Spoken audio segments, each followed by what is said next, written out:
কালাপাডা জাকেরের জন্যই ম্যাচ হেরেছি বলেই জাকেরের বাড়িতে ভয়াবহ আগুন ধরিয়ে দিল বাংলাদেশি বিক্ষিপ্ত ক্রিকেট প্রেমীরা।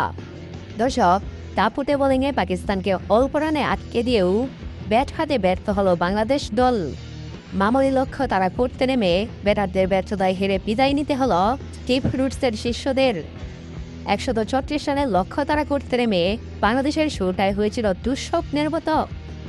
ওপেনার পারভেজ হোসেন ইমন 0 রানে আউট হন।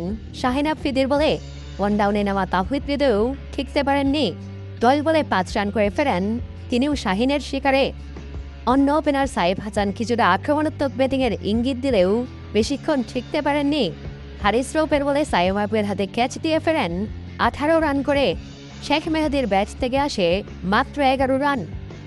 এরপর পঞ্চম উইকেটে নুরুল হাসান সুহান ও শামীম পাটোয়ারি চাপ সামলানোর চেষ্টা করেন, তবে সুহানকে 21 রানে ফেরান সাইম আইয়ুব। অধিনায়ক জাকির আলী করেন মাত্র 9 বলে 5 রান।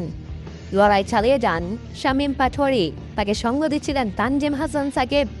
কিন্তু ইনিংসের 18তম ওভারের শুরুতেই শামীম আউট হন 25 বলে 30 রান করে।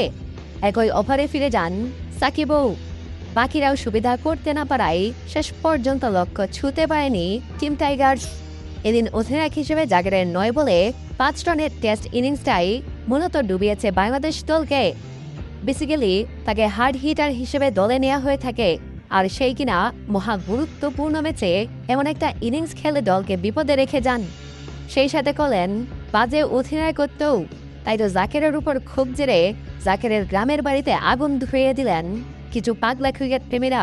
ভিডিওতে স্পষ্ট দেখা যায় কিছু যুবক জাকেরের বাড়িতে আগুন লাগিয়ে ভিডিও করছেন, যা মুহূর্তেই ছড়িয়ে পড়ে সোশ্যাল মিডিয়ায়।